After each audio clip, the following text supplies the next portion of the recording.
Okey, baik, insya-Allah kita sambung kelas kita untuk sesi yang kedua ini. Ustaz. Ya saya, kenapa? Saya rasa yang meeting tadi tu direkod Ustaz sebab tak. Ya, tak apa, cuba Ustaz tak jumpa file dia lagi. Ada Okey, tak satu apa. sama. Boleh tulis sekali lagi nama penuh untuk Ustaz catatkanlah kehadiran tu. Nanti insya-Allah nanti kita akan tengoklah macam mana. Okey, baik, kita sambung kelas kita. Okey, baik, jadi kita tadi dah bincang berkenaan dengan dalil naqli ataupun dalil di dalam Al-Quran berkenaan dengan bukti Allah SWT itu bersifat hayatun. Allah SWT hidup tanpa ada permulaan dan tanpa ada pengakhiran. Dan hidupnya Allah SWT itu kekal selama-lamanya, dan Allah SWT hidup tidak perlu kepada sokongan atau bantuan ataupun perantaraan ataupun sumber sekalipun. Maka kekal Allah SWT itu hidup. Baik. Kita tengok yang seterusnya. Baik. Ini yang senang saja. Baik. Kita tengok berkenaan dengan kesan beriman ataupun mempercayai bahawa Allah SWT itu bersifat hayatun, dan juga akibat jika kita tidak beriman ataupun kita mengingkari bahawa Allah itu bersifat dengan sifat hayatun. Baik, kita tengok yang pertama, kesan mempercayai ataupun kesan beriman. Maka yang pertamanya memberi keyakinan bahawa semua makhluk akan binasa. Apatah lagi bila kita tahu hidupnya manusia ini atau makhluk ini perlukan kepada sumber-sumber, perlukan kepada sokongan, perlukan kepada perantaraan. Jadi satu hari nanti, apatah lagi ini juga berkait dengan keyakinan kita beriman kepada hari kiamat. Bahawa hari kiamat itu pasti, kematian itu takdir Allah SWT, bahawa mati itu juga pasti. Kullu nafsin dha'iqatul maut. Allah SWT sebut dalam Al-Quran, kullu nafsin, setiap yang bernyawa itu, setiap yang Allah SWT ciptakan asalnya daripada roh itu dha'iqatul maut. Maka satu hari nanti dia pasti akan merasai kematian, akan sampai kepadanya saat kematian. Baik, makanya, baik, minta maaf terkeluar. Baik, makanya kita tengok, itu memberi keyakinan bahawa semua makhluk akan binasa. Hanya Allah SWT sahaja yang kekal lamanya. Seperti mana Ustaz pernah cerita dalam kelas sebelum ni. Nanti sampai kepada saat satu hari nanti bila tibanya hari kiamat, yang terutamanya apabila malaikat Israfil meniupkan sangkakala. Maka bila ditiupkan sangkakala itu menyebabkan seluruh makhluk di alam ini akan mati dan musnah. Akan menjadi mati dan musnah dengan sebab tiupan sangkakala itu. Maka selepas daripada itu hanya tinggallah, disebutkan di dalam kitab, disebutkan dalam riwayat bahawa ketika itu hanya yang tinggal Allah dan juga malaikat Israfil. Malaikat Israfil. Malaikat maut, malaikat Israel pun akan dimatikan oleh Allah SWT dengan sebab ditiup sangkakala oleh malaikat Israfil tadi. Maka yang tinggal hanyalah Allah dan juga malaikat Israfil, sebab malaikat Israfil yang meniup sangkakala. Makanya kemudian barulah Allah SWT sendiri yang mencabut nyawa malaikat Israfil. Allah SWT sendiri yang mencabut nyawa malaikat Israfil. Maka kemudian disebutkan dalam hadis qudsi, maka ketika itu Allah berfirman, waktu itu tidak ada apa-apa dah. Alam ini tak wujud dah. Hanya ada Allah sahaja. Maka Allah berfirman, maka tidakkah kamu pada hari ini menyaksikan akulah Allah SWT, Tuhan sebenar-benarnya. Hanya Allah SWT yang kekal dan ada dan hidup ketika itu. Maka kemudian barulah Allah SWT hidupkan kembali malaikat Israfil. Barulah malaikat Israfil bila dihidupkan kembali menjadi makhluk yang pertama dihidupkan kembali, akan meniupkan semula sangkakala untuk kali yang kedua. Maka bila tiupan kali kedua akan kembali bangkit seluruh makhluk Allah SWT. Yang Allah SWT matikan, binasakan sebelum ini, maka Allah bangkitkan semua makhluk yang hidup dan Allah jadikan alam ini masuk kepada alam hari akhirat. Maka waktu itu tak ada dah istilah dunia, tidak ada istilah planet-planet lain. Yang ada ketika itu hanyalah bumi dalam bentuk yang dihamparkan dengan hamparan seluas-luasnya, iaitulah padang mahsyar. Padang mahsyar. Makanya bila kita beriman bahawa Allah itu kekal, ketika mana hari kiamat itu berlaku, maka Allah itu tetap kekal dan hidup. Itulah memberi keyakinan bahawa semua makhluk ini akan binasa, hanya Allah sahaja yang kekal hidup. Baik, kemudian yang kedua, bila kita beriman bahawa Allah itu bersifat kekal hidup, maka kita akan membuat persediaan untuk kita mati. Kita tahu bahawa makhluk ini tidak kekal, kita akan binasa, kita akan mati. Tapi kita tahu tak kita mati bila? Tak tahu. Kita tidak tahu bila. Kita tidak tahu di mana. Kita tidak tahu dalam keadaan macam mana. Kita tidak tahu dengan siapa. Kita tak tahu apa-apa berkenaan dengan kematian. Yang kita tahu hanya tahu kita akan mati. Setiap manusia, setiap nafas itu akan mati. Itu saja yang kita tahu. Lain-lain detail, lain-lain perincian, lain-lain perkara itu kita tak tahu. Di mana, bagaimana, dengan siapa, bila. Maka itu semua itu rahsia Allah SWT. Jadi bila kita beriman bahawa mati itu pasti, maka adakah kita nak tunggu saja saat itu? Mestilah kita membuat persediaan. Seperti bila nak buat kelas. So nak buat kelas tadi ni macam-macam sedia. Siapkan slide sebelumnya. Kemudian setting pula, pasang laptop, letak kamera betul-betul, pasang kipas supaya tak panas. Buka lampu supaya terang, supaya nampak ni. Misai tak potong, janggut pun tak potong. Duduk PKP, duduk rumah ni lama-lama macam-macam. Biarkan dulu. Kalau misai panjang macam ni ke bawah kaki kita ada ke? Azik, tak boleh, itu nanti kita bincang lain. Okey, baik. Makanya perlu kita buat persediaan. Apatah lagi bila kita nak menghadapi kematian. Dan kematian ini menjadi satu perkara yang menakutkan bagi sesetengah manusia, melainkan kepada orang-orang beriman. Itu sebabnya para alim ulama sebut, barang siapa orang yang paling bijak, orang yang paling bijak di atas dunia ini adalah orang yang sentiasa mengingati mati. Tapi bukan maksud duduk ingat mati macam tu je. Tidak.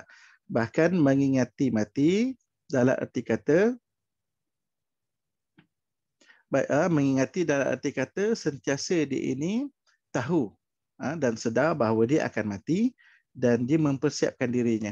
Maka ni kalau dia tahu dia nak mati dalam keadaan baik, disebutkan dalam banyak riwayat, matinya seseorang itu bergantung kepada bagaimana hidupnya, ataupun bahagian yang utama dalam hidupnya. Maka kalau dia rajin membaca Al-Quran, berzikir, maka insya-Allah dia akan meninggal dunia bagaimana dalam keadaan yang baik juga, ataupun dikenal sebagai husnul khatimah, mati dalam keadaan yang baik. Tapi kalau kehidupan ni sentiasa bermaksiat kepada Allah, tidak melaksanakan ibadah, apatah lagi banyak melakukan dosa, maka di akhir nanti akan menjadi su'ul khatimah, pengakhiran ataupun kematian yang sangat buruk. Maka kita nak kita semua ini insya-Allah mati dalam keadaan yang paling terbaik. Allahumma ja'alna minal ladzi Allahumma rizqna husnul khatimah. Semoga Allah SWT memberikan kita pengakhiran yang baik. Baik, insya-Allah. Makanya kita nak jadi pengakhiran kita dalam keadaan baik, maka kita kena buat persediaan. Membuat persediaan. Maka kita tahu kita akan mati, kita akan jaga lisan kita. Kita jaga perbuatan kita supaya tak menyakitkan orang, supaya tidak membuat fitnah, tidak berbohong dan sebagainya. Kita tidak akan mengganggu orang, tidak akan menyusahkan orang. Apatah lagi kita tahu berkenaan dengan pahala dan dosa. Itu benda yang akan dinilai oleh Allah SWT nanti di hari akhirat. Baik. Dan banyak lagi persediaan berkenaan dengan untuk mati ini yang kita boleh lakukan. Kita tak boleh nak halang bila sampai masa kalau Allah dah tetapkan idza jaa ahadakumul maut la yasta'khiruna sa'atan wa la yastaqdimun. Allah SWT sebut dalam Al-Quran, kalau sampai satu masa nanti kita akan meninggal dunia, bila sampai sudah Allah SWT memberikan ilmunya, memberikan isyarat kepada malaikat Israel bahawa sudah sampai masa kematian kita, makanya la yasta'khiruna sa'atan. Allah SWT tidak akan akhirkan, lewatkan walaupun seminit, walaupun sesaat, wala yastaqdimun. Dan Allah pun tak akan awalkan walaupun sesaat. Kalau tepat masa ni itulah akan mati ketika itu. Tak akan awal seminit, tidak akan lewat sesaat. Tidak akan awal sesaat, tidak akan lewat sesaat. Tepat pada masa yang telah Allah SWT telah letakkan di dalam takdir ataupun qadar Allah. Baik. Seterusnya, maka bila kita tahu Allah itu kekal, kita ini akan mati, maka tidak mudah kita menjadi sombong. Kita tahu kita akan merendah diri. Kita nak buat jahat dekat orang sebab kita berakhiran yang buruk. Kita akan sentiasa melakukan ibadah sebab kita nak berakhiran yang baik. Maka insya-Allah kita tidak mudah menjadi sombong. Dan kita menyedari bahawa alam ini hanyalah sementara. Yang ni tak ada dalam nota padat, ini Ustaz tambah. Bahawa kita tahu alam ini sementara sahaja. Jadi tak ada apa yang kita nak kejar ke atas dunia ni sangat.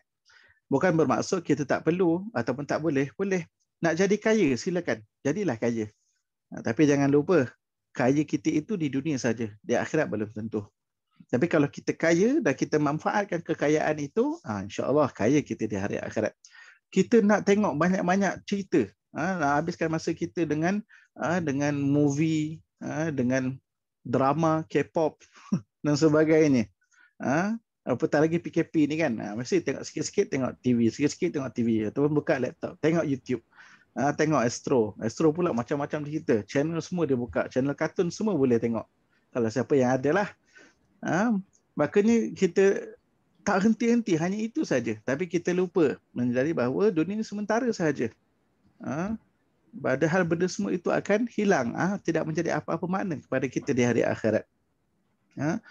Baik, apatah lagi? Banyak lagi kalau orang yang minat kepada so saya dah tutup. Okey, kalau dah tutup baguslah. Tak apa, telefon ada, YouTube ada, macam-macam lagi. Orang kata apa, cara untuk stream sekarang ni. Ada Netflix lah, ada macam-macam lagi lah. Okey, baik. Tapi nak ceritanya, benda itu semua sementara sahaja. Sementara sahaja dan tidak kekal. Orang yang sibuk nak mengumpul, nak orang kata apa lagi, macam-macam lagi. Kalau minatnya masakan, makanan, sibuk nak cuba makanan itu, makanan ini. Dan apa-apa sahaja yang bersifat keduniaan. Tapi kalau dia lupa, maka dunia ini hanyalah sifat sementara, maka dia tidak akan mengawal dirinya.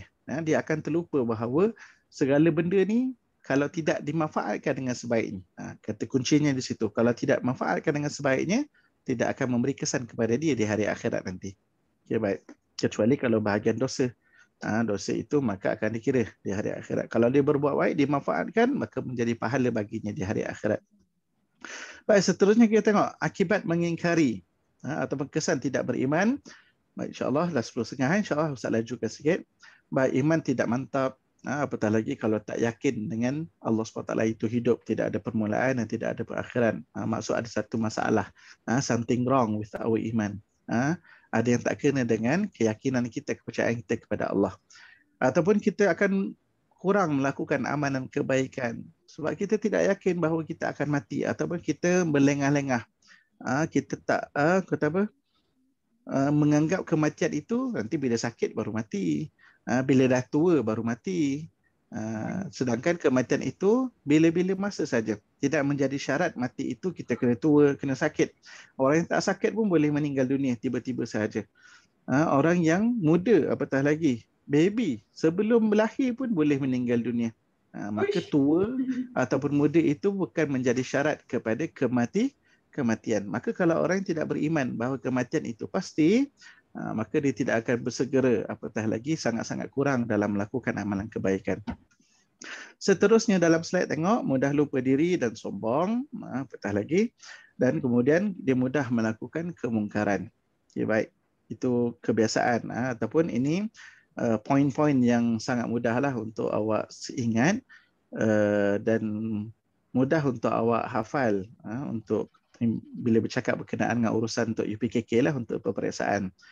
Tapi yang paling penting sebenarnya dalam kita belajar ni bukan sekadar untuk kita menghadapi peperiksaan, tapi inilah bekalan ilmu untuk kita mengenal Allah SWT dan juga mengenal kehidupan kita ini dalam kita betul-betul mengamalkan agama Islam.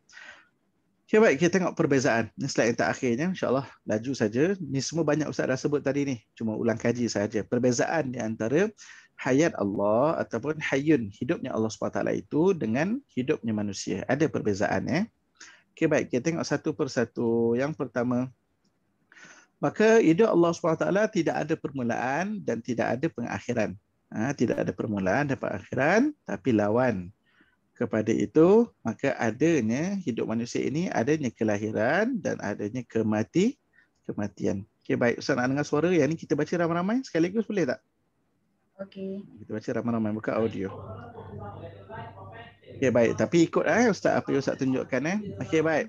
Seterusnya kita tengok perbezaan yang kedua. Kita ulang kajilah balik. Yang tadi, yang pertama tu kita sebut ramai-ramai. Baik, kita tengok. Yang pertama, beza antara hidup Allah dengan hidup manusia. Maka hidupnya Allah SWT, maka yang pertama apa dia? Tiada permulaan dan perakhiran. Hidupnya Allah SWT tiada permulaan dan perakhiran. Tapi kalau hidup manusia ada apa? Ada kelahiran dan kematian. Ya, hidupnya manusia ada kelahiran dan ada kematian. Baik, seterusnya poin yang kedua, beza antara hidup Allah dan hidup manusia. Hidup Allah tiada roh dan jasad. Baik, Allah itu wujud bukan dalam keadaan roh. Apatah lagi jasad, seperti jasad manusia kita yang lemah ni. Ini kena jaga-jaga. Bahagian daripada jasad ini, sebab ramai orang tersilap. Apatah lagi dalam memahami ayat-ayat Allah yang bersifat mutasyabihat, yang seolah-olah macam menyamakan dengan sifat manusia. Dalam Al-Quran ada disebutkan beberapa kalimah berkenaan dengan sifat-sifat yang tertentu yang kemudiannya disalah tafsir ataupun gagal untuk difahami dengan sebaiknya kalau diterjemahkan dalam arti kata kefahaman sesuai dengan sifat manusia. Sebagai contoh, dalam Al-Quran ada disebutkan berkenaan dengan yadullah. Kalau yadun itu dalam bahasa Arab kita terjemahkan sebagai tangan. Tetapi bukanlah bermaksud yadullah kita boleh terjemahkan dengan tangan Allah. Sebab kalau kefahaman kita tangan itu adalah seperti tangan manusia, maka itu menjadi satu benda yang sangat kesalahan. Sebab sifat kita manusia ini ialah sifat yang sangat lemah. Maka tidak boleh kita ini menyamakan Allah dengan satu apa pun seperti mana sifat manusia. Maka kekallah yadullah itu sama ada kekal itu sebagai sifat Allah, tidak perlu kita ertikan, terjemahkan, ataupun kita boleh takwil. Takwil ini apa? Memberikan maksud yang seumpama ataupun yang sesuai dengan kekuasaan Allah. Maka letakkan yadullah bukan tangan Allah, yadullah maka itu kekuasaan Allah. Maka kebesaran Allah, kemuliaan Allah dan sebagainya. Baik, maka Allah itu hidup tanpa ada roh dan tidak ada jasad. Baik, kemudian hidupnya manusia mempunyai mesti baca mesti mempunyai roh dan mesti mempunyai roh dan jasad. Ni dalam nota tak ada jasadnya, dalam nota ibadat IPKK, tapi Ustaz tambah. Jadi kalau awak nak tambah, awak boleh buat catatan awak sendiri, tambah dalam nota padat tu. Bagi Ustaz ini ilmu yang penting untuk awak tahu dan juga awak faham. Baik. Kemudian kita tengok, dan risau kalau siapa tak sempat salin ke ataupun mungkin tak ada alat tulis dengan dia atau mungkin dalam kereta payah nak tulis sebagainya, nanti Ustaz akan sharekan slide ini dalam grup nanti. Okey, baik. Seterusnya tengok perbezaan yang ketiga. Baik, hidupnya Allah, baca tidak mempunyai anak dan keluarga. Tidak mempunyai anak dan keluarga. Baik, tapi hidupnya manusia mempunyai anak dan keluarga. Ya, mempunyai anak ataupun keluarga. Mungkin juga ada yang orang yang Allah SWT rezekikan ataupun tidak rezekikan dengan anak. Ada dah besar, berkahwin, kemudian tidak ada anak. Tapi itu rezekinya. Tapi tetap dia masih lagi ada keluarga. Mesti dia lahir daripada perkahwinan ibu dan ayahnya. Maka terhasillah dia, cuma tidak ada rezeki untuk dia ada anak. Baik. Kemudian perbezaan yang keempat, hidupnya Allah SWT tidak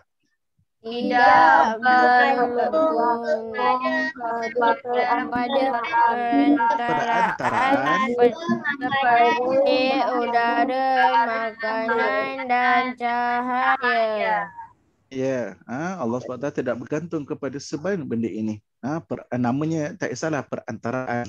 Ustaz bagi lagi contoh sumber ataupun sokongan atau bantuan. Apa sahaja nama itu tidak diperlukan oleh Allah SWT. Tetapi berbeza dengan manusia. Baca manusia. Manusia bergantung kepada perantaraan seperti udara, makanan dan cahaya untuk hidup. Aywa. Jadi manusia memerlukan segalanya itu. Baik. Adik, insyaAllah selesailah untuk slide kita, nota untuk sifat Allah, Allah bersifat hayatun ini. Baik, jadi insya-Allah kita dah sampai di penghujung kelas dan Ustaz harap semua dapat faham berkenaan dengan tajuk yang Ustaz yang kita belajar pada hari ini yang Ustaz dah terangkan tadi. Dan seperti biasa mana buku aktiviti Ustaz Baik, Ustaz akan tinggalkan kerja sekolah. Tak salah Ustaz boleh sambung daripada aktiviti yang lepas. Yang lepas Allah bersifat ilmun. Kemudian sambungnya buat latihan Allah bersifat hayatun. Ustaz, saya tak mana ada pula buku? Tak ada buku tinggal kat sekolah ke? Baik, Ustaz pun mana buku Ustaz tadi? Kat bawah meja. Tak apa, ala kuliah nanti Ustaz akan tuliskan semula dalam mesej untuk awak siapkanlah latihan. Dan insya-Allah nanti bila dah keluar jadual untuk PDPR bermula minggu depan, kelas akidah yang seterusnya nanti kita akan bincang kita akan bincang latihan Allah bersifat ilmun yang lepas yang kita dah belajar dan juga yang seterusnya Allah bersifat hayatun yang kita belajar pada hari ini. Nah, Ustaz harap semua dapat buatlah. Bagi yang tak ada buku macam mana Okey, baik, kalau tak ada buku nanti kalau dapat usahakan mesej dengan kawan-kawan.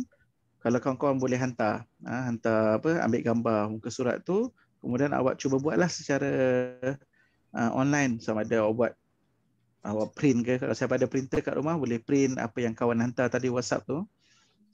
Kalau tak ada juga, akhirnya nanti tak apalah, sama-sama ulang kaji waktu kita kelas, kita bincang. Kalau tak dapat juga nanti itulah bincang dah secara dalam kelas nanti. Kalau awak ada usaha, paling baik ada usaha lah, minta dengan kawan-kawan snap gambar buku latihan tu, hantar WhatsApp dekat awak print. Ataupun kalau tak ada printer, salin balik dalam buku. Sekurang-kurangnya ada usaha awak.